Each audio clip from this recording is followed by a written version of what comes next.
बीते कुछ दिनों से भारत की राजनीति में इन्फिल्ट्रेशन एक मुद्दा बन चुका है। ओपोजिशन लगातार इस मुद्दे को लेकर सत्ता पक्ष को टारगेट कर रहा है, तो वही रूलिंग पार्टी भी लगातार इसके लिए विपक्ष को जिम्मेदार बता रही है। इसी बीच टीएमसी सांसद महुआ मोइत्रा का एक स्टेटमेंट कंट्रोवर्सी की वजह बन गया। इस स्टेटमेंट की वजह से उनके खिलाफ केस भी दर्ज कर लिया गया। दरअसल टीएमसी सांसद ने देश के प्राइम मिनिस्टर और होम मिनिस्टर पर तंज कसते हुए कहा था कि अमित शाह को अपना सिर काटकर पीएम मोदी की मेज पर रख देना चाहिए। अब सवाल है कि महुआ के इस बयान की वजह क्या है। दरअसल पश्चिम बंगाल में इलीगल इंट्रूजन एक ऐसा मुद्दा बन चुका है जिसे लेकर देश की रूलिंग पार्टी और ओपोजिशन दोनों ही अपनी राजनीतिक रोटी सेकने की कोशिश में।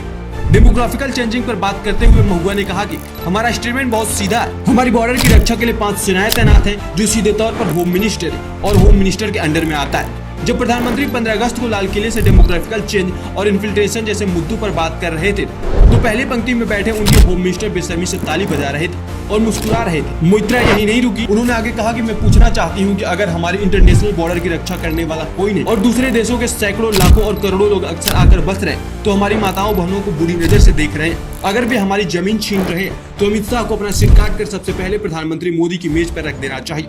वही भाजपा ने इस पर शार्प रिएक्शन देते हुए पूछा कि क्या यह तृणमूल कांग्रेस का ऑफिशियल इंटेंस है।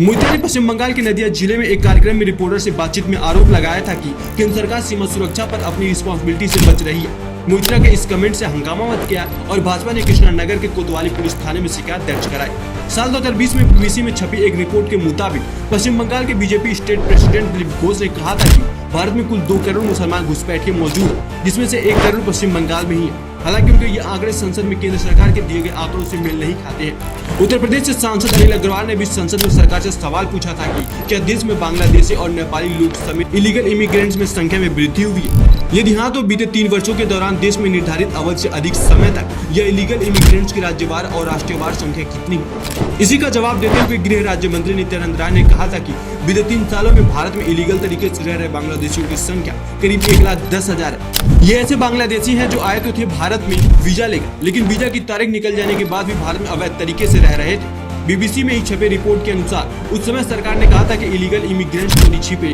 और छल पूर्वक बिना किसी वैध यात्रा दस्तावेज के देश में प्रवेश कर जाते हैं। बांग्लादेशी नागरिकों सहित अवैध रूप से रह रहे इस प्रकार के विदेशियों का पता लगाना, उन्हें डिटेन करना और निर्वासित करना एक सतत प्रक्रिया है। चूँकि ऐसे अवैध प्रवासी देश में चोरी छिपे और छल पूर्वक प्रवेश करते हैं, इसलिए देश के विभिन्न भागों में रह रहे ऐसे बांग्लादेशी नागरिकों के सटीक आंकड़े एकत्र करना संभव नहीं।